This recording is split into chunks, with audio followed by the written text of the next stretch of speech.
All right, the big story this week, and the one that has just battered healthcare-related stocks, is a judge ruling effectively that the administration's way to fund this thing, about $175 million worth of funding, is something they couldn't do. And I don't want to get into the weeds here. Suffice it to say that if that was taken away, that prop was taken away to fund this, then where's the money going to come from?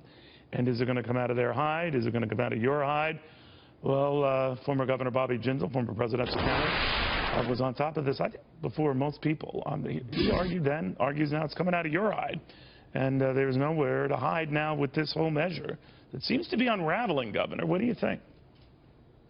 Neil, first of all, thank you for having me back on. You know, I thought it was actually comical. If you listen to the court case, the Obama administration's own attorneys, this wasn't Republicans, their own attorneys said, well, this was just a poorly written law. I mean, Neil, can you imagine if your own attorneys defending or saying, hey, we did a bad job. I hope it wasn't the same attorneys that actually wrote the law.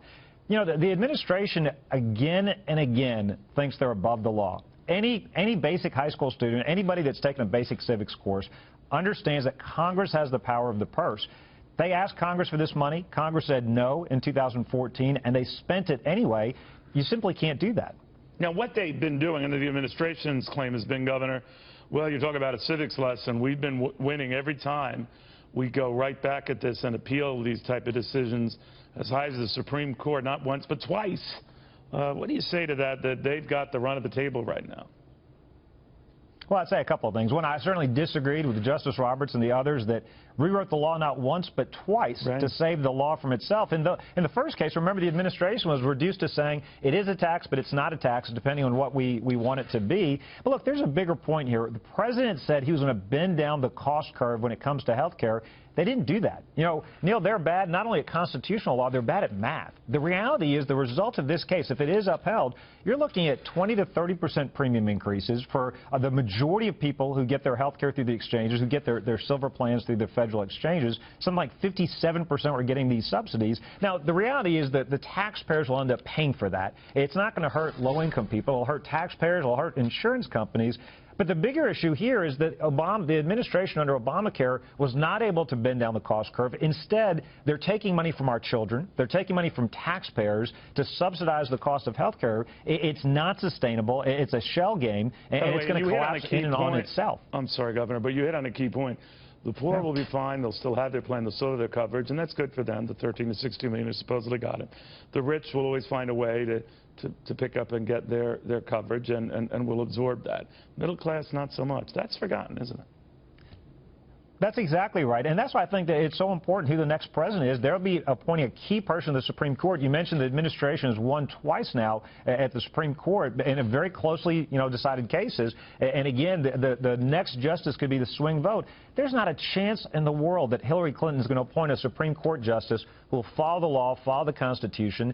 You know, she was herself the originator of the precursor to Obamacare, Hillary Care. She herself thinks she's above the law. But you're right. You made the most important point. It's the middle class. They're the ones that are going to end up. They're the ones, they and their children will pay for this debt. They're the ones whose premiums haven't gone down. Their premiums have gone up. They're the ones who are facing fewer choices in the health insurance marketplace. It could be a November surprise. You know, you mentioned the Supreme Court. I don't know if you heard, Governor, but Texas Senator Ted Cruz, apparently when asked on the subject, said he's not interested in being a Supreme Court justice. That had always come up that maybe given his experience as Solicitor General in Texas, and a pretty good prosecutor, that he might entertain that he's not. Which brings me to you and whether you would. No, I'm not even an attorney. I think Ted Cruz would have been an excellent pick, obviously, if he doesn't want it. We had a number of justices who are not attorneys, but I'm just saying. Sure. No, I think that there are a number of good constitutionalists and conservative jurists out there who understand we need to limit the scope of the court, that understand the importance of religious liberty, that understand original intent and the importance of the Second Amendment. And I'm hopeful. You and I have talked several times about the Trump candidacy. I'm voting for Donald Trump. Well, by the way, I haven't changed my tune on many. I love the column. Well, I don't love the guy, but I guess compared to broccoli, lima beans, it was one of these. I understood where you were coming from, Governor, but it looked like you were being dragged into, all right, I'll support him. Absolutely. But just to clear the record, we got to be very careful. I take broccoli over lima beans any day of the week. So I don't want any of your viewers thinking that you got that analogy backwards. But no, look, thinking about who Donald Trump would appoint to the court. I've said this before. It could be Judge Judy. We have no idea. Yeah, the so problem is he's how do you know his pick would be any better or worse than Bernie Sanders or Hillary Clinton's?